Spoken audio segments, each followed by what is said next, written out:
Chers auditeurs, Dear listeners, bonjour. welcome in Comme d'Archi Podcast Season 4 Saison 4, dans le monde fascinant des architectes. and in the architectural projects. Je suis Anne-Charlotte Deponte, passionnée d'architecture et docteur des universités en histoire de l'archi. I am one of the spokespersons of Anne-Charlotte, who is a PhD in architecture history. Merci Thank you d'être avec moi aujourd'hui. to be with us today. Et And maintenant, now, lundi en français, place au talent. and Wednesday, let's talk projects. In English, of course. Bienvenue dans Comme d'Archi.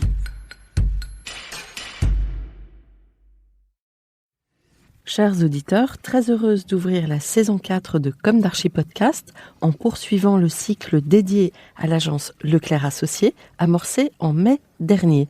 Aujourd'hui, nous sommes en compagnie de Mohamed Lofti Belwari, architecte urbaniste, directeur du pôle urbanisme et paysage de l'agence Leclerc Associés, et son invité, Nicolas Détry, fondateur de Yes We Camp, urbaniste et entrepreneur social. Bonjour à tous les deux. Bonjour. Alors tout d'abord, pouvez-vous nous raconter brièvement vos parcours respectifs ? Mohamed, vous... Oui, je commence brièvement. En fait, mon parcours de vie a commencé de l'autre côté de la Méditerranée. Je suis né, j'ai grandi à Casablanca jusqu'à mon bac, en fait, où je suis arrivé après en France. Paris, pour moi, enfin depuis enfant, quelque chose d'assez... une sorte de ville capitale il fallait que j'arrive un jour. Et donc, après mon bac, donc je suis pas arrivé à Paris, mais je suis arrivé à Bordeaux pour des études d'architecture où j'ai vu la ville se transformer à ce moment-là. C'était vraiment un projet urbain chez le 1 que j'ai vu avec à la fois l'arrivée du tramway, la transformation des quais, une sorte de voilà. Et donc, mon appétence pour le projet urbain a commencé quelque part un peu là avec tout ce qui se passait dans cette ville et puis des études d'architecture assez passionnantes avec des professeurs qui m'ont vachement marqué, qui m'ont intéressé. Donc après Bordeaux, je suis monté à Paris, enfin, un moment que j'attendais depuis très très longtemps.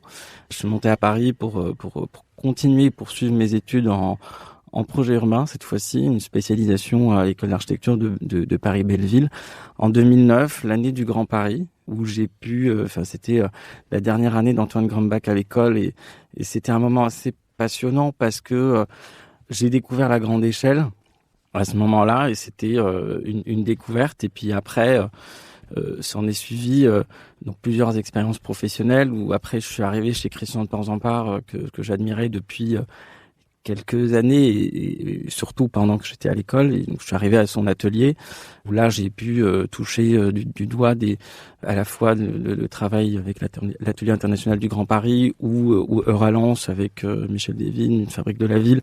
Et ça, c'était assez enrichissant. Et puis j'ai découvert aussi toute cette démarche très basée sur le dessin. En fait, il y a un vrai sujet chez Porzampar sur le dessin, la matérialité des choses, la spatialité. En fait, il y avait quelque chose d'assez qui m'a beaucoup intéressé.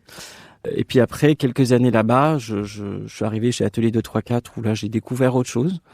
J'ai découvert l'urbanisme opérationnel. Quelque part, j'ai découvert un peu la vraie vie d'urbanisme un peu autrement. Et puis après, je suis arrivé chez François Leclerc, à l'époque dans le pôle urbain dirigé par Delphine Baldé, et qui donc depuis 2016.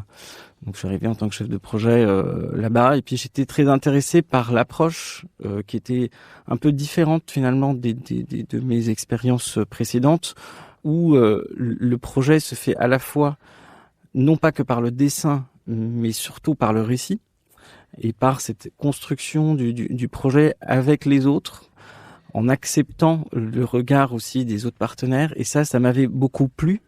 Et donc depuis 2 ans, j'ai pris la direction de ce pôle avec Mathilde Adam. Et puis, on essaie d'animer ce pôle qui est structuré finalement sur 4 piliers, à la fois des études urbaines stratégiques, des études opérationnelles, mais aussi de la maîtrise d'œuvre des espaces publics, et puis de la recherche et développement, parce que c'est quelque chose qui nous intéresse, avec une équipe de jeunes collaborateurs très talentueux. Alors, si je comprends bien, actuellement, ce pôle à l'agence Leclerc regroupe à la fois l'urbanisme opérationnel, mais aussi la recherche, l'idée. Exactement. Et la question du récit, c'est-à-dire qu'en fait, on passe beaucoup de temps à à écrire des choses, à raconter des choses. Et en fait, c'est un peu ça qui m'anime au quotidien. C'est finalement raconter ces histoires et puis pas que des histoires, mais transformer des territoires avec les acteurs et puis construire des récits de projet. En se posant, si possible, les bonnes questions. Exactement. Nicolas Détry. À moi. Oui, à vous. Je pense que c'est important de dire que j'ai grandi hors la ville, à la campagne, en Normandie, près du Havre. En tout cas, jusqu'à la fin de la primaire. Et c'est un moment important pour moi. Je pense que le goût du plein air a commencé à ce moment-là. Et dire aussi qu'on était 4 dans ma famille, assez rapprochés. Et donc, dès les débuts, j'ai des fondamentaux de fonctionnement collectif. Ensuite, un peu plus tard, au moment des études, j'ai fait une école de commerce. Enfin, j'ai fait une prépa HEC et j'ai été à l'école qui s'appelle l'ESSEC, qui a une chaire d'économie urbaine. C'est d'ailleurs pour ça que j'ai choisi l'ESSEC et qui avait aussi cette particularité d'être une école qui n'a pas un campus, mais qui est dans la ville de Cergy-Pontoise, ce qui m'a aussi beaucoup plu. Donc j'ai pu avoir comme ça une formation sur les questions de complexité, je trouve, sur la gestion d'une structure, et avec le pendant presque Sciences Po, urbanisme, qui nous était dispensé dans la chaire d'économie urbaine. Et c'est aussi un moment, l'adolescence et le temps des études, où je suis beaucoup parti. Retrouvez l'intégralité de cet épisode sur Apple Podcast, Acast, Deezer, Spotify.